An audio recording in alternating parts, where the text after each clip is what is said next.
దేశానికి రైతులే వెన్నుముక. రైతులు లేకపోతే దేశానికి మనుగడే లేదు. కానీ రైతులకు జీవనోపాధి కలిగించే వ్యవసాయ భూములు కాలక్రమేణా అన్యక్రాంతమవుతున్నాయి.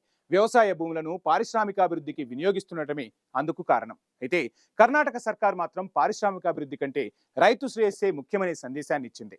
బెంగళూరు నగర శివారు దేవనహల్లి తాలూకా చెనరాయపట్టణ చుట్టుపక్కల 13 గ్రామాల పరిధిలోని 1777 ఎకరాల భూమిలో ఏరోస్పేస్ పార్కు ఏర్పాటు చేసేందుకు 3 ఏళ్ల కిందట అధికారంలో ఉన్న బీజేపీ సర్కార్ ఉత్తర్వులు జారీ చేసింది. అయితే ఏరోస్పాస్ పార్కు కోసం జరుగుతున్న భూ స్వాధీన ప్రక్రియను వ్యతిరేకిస్తూ నాటి నుంచి రైతులు ఆందోళన కొనసాగిస్తున్నారు. ఈ నేపథ్యంలో రైతులతో ప్రస్తుత సిద్ధరామయ్య సర్కార్ కీలక చర్చలు నిర్వహించింది.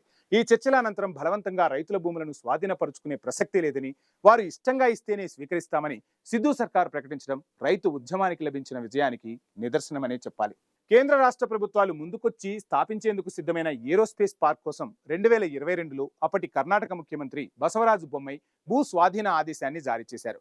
దేవనహల్లి, దొడ్డబల్లాపూర్ మధ్య కనీసం 1777 ఎకరాల్లో ఏరోస్పేస్ పార్కును KAADB ద్వారా స్థాపించాలని ప్రణాళిక సిద్ధం చేశారు. దేవనహల్లి పరిసరాల్లోని 13 గ్రామాలకు చెందిన భూములు స్వాధీనం చేసుకుని వాటికి మార్కెట్ ధరలు చెల్లించేందుకు మరో నోటిఫికేషన్ కూడా విడుదల చేశారు. పాల్య, హరలూరు, పొలనహల్లి, నల్లూరు, మల్లేపుర, నల్లపలానహల్లి, చిమచనహల్లి, మత్తబూరు, మద్దెనహల్లి, చెనరాయపట్టు, ఎస్తలహల్లి, హైడల్, గోకెర, బచ్చనహల్లి గ్రామాల నుంచి భూముల సేకరణ కోసం బొమ్మాయి సర్కార్ ఆదేశాన్ని జారీ చేసింది.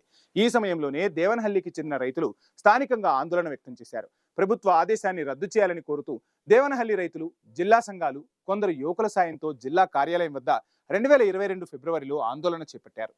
ఇక ఏరోస్పేస్ పార్క్ కోసం తమ భూములు ఇవ్వమని రైతులు తమ నిరసన వ్యక్తం చేశారు. తమ భూములు అన్యక్రాంతం కాకూడదని పట్టుబట్టిన రైతులు దాదాపు 1000 రోజులకు పైగా వీధి పోరాటం చేశారు.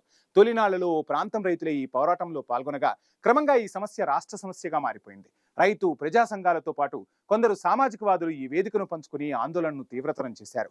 చివరకు సర్కార్ పట్టు సడలించి తమ ఆదేశాన్ని రద్దు చేసుకుంది. పారిశ్రామికాభివృద్ధి కంటే రైతు శ్రేయస్సే ముఖ్యమైన సందేశాన్ని ఇచ్చింది. బెంగళూరు విధాన సౌదాలో ముఖ్యమంత్రి సిద్ధరామయ్య నేతృత్వంలో నిర్వహించిన సమావేశంలో దేవనహల్లి, దొడ్డబల్లాపూర్ మధ్య భూసేకరణ ఆదేశాన్ని రద్దు చేసే నిర్ణయం అతిపెద్ద తీర్మానంగా నిలిచింది. న్యాయ, చట్టపరమైన నిబంధనలను పలుమార్లు సమీక్షించి సాహసోపేతమైన నిర్ణయాన్ని తీసుకుంది సర్కార్. ఇక ఏరోస్పేస్ పార్కు కోసం తమ భూములను ఇచ్చేందుకు సిద్ధంగా లేని రైతులు చేసిన ఆందోళనల పట్ల సీఎం సిద్ధరామయ్య కాస్త సున్నితంగానే వ్యవహరించారు. వాస్తవానికి దేవనహల్లి, దొడ్డబల్లాపూర్ తాలూకా పరిసరాలు వైమానిక ఉత్పాదన యూనిట్లకు సానుకూలంగా ఉంటాయి. అందుకే ఆ ప్రాంతాన్ని పార్కు కోసం ఎంపిక చేశారు. అయితే అక్కడి రైతులు భూములు ఇచ్చేందుకు సుముఖత వ్యక్తం చేయకపోవడంతో వైమానిక పార్కును ఏర్పాటు చేయడం ప్రభుత్వానికి సవాల్గా మారింది. ఈ విషయంలో ఏమాత్రం అలసత్వంగా వ్యవహరించినా వైమానిక పార్క్ ఇతర రాష్ట్రాలకు తరలిపోతుందనే విషయం కర్ణాటక సర్కార్కి తెలియంది కాదు. అయినప్పటికీ తమ ప్రభుత్వానికి అభివృద్ధి కంటే రైతు శ్రేయస్సే ముఖ్యమని సీఎం సిద్ధరామయ్య ఎంతో కీలకమైన నిర్ణయాన్ని తీసుకున్నారు. ఇంత సుదీర్ఘంగా రైతులు పోరాటం చేయటం తను మునుపెప్పుడూ చూడలేదని సిద్ధరామయ్య తెలిపారు. ఎంతో ఫలవంతమైన భూమిని కోల్పోయేందుకు రైతులు ఆసక్తి చూపలేదని, అలాగని భూములిచ్చేందుకు ముందుకొచ్చేవారిని నిరుత్సాహపరిచేది లేదని ప్రకటించారు. రైతుల ఆందోళనకు నాయకత్వం వహించిన వారితో సమావేశమైన అనంతరం సీఎం సిద్ధరామయ్య తన నిర్ణయాన్ని ప్రకటించారు. రాష్ట్ర ప్రజలకు ఉపాధి అవకాశాలు పెంచాలంటే అభివృద్ధి పనులు ముఖ్యమని, రైతుల సమస్యలను కూడా పరిగణించే ఈ నిర్ణయం తీసుకున్నట్లు సిద్ధరామయ్య తెలిపారు. భూములిచ్చేందుకు ముందుకు వచ్చిన వారికి మార్కెట్ ధరకు మించిన పరిహారంతో పాటు బాగా అభివృద్ధి చెందిన ప్రాంతాల్లో ప్రత్యామ్నాయ భూములు అందిస్తామన్నారు. వీటిని వాణిజ్య కార్యక్రమాలకు కూడా వినియోగించుకునేలా KAADB చట్టాన్ని సవరిస్తామని సిద్ధరామయ్య హామీ ఇచ్చారు.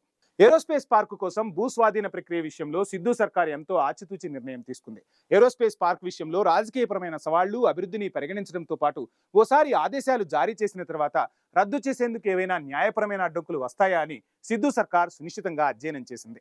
గత నెలలో మొత్తం 13 గ్రామాల్లో ముత్తిబర్లు, తెల్లహల్లికి చెందిన 495 ఎకరాలను మినహాయించి 1232 ఎకరాలను మాత్రమే స్వాధీనం చేసుకుంటామని సర్కార్ ప్రకటించింది.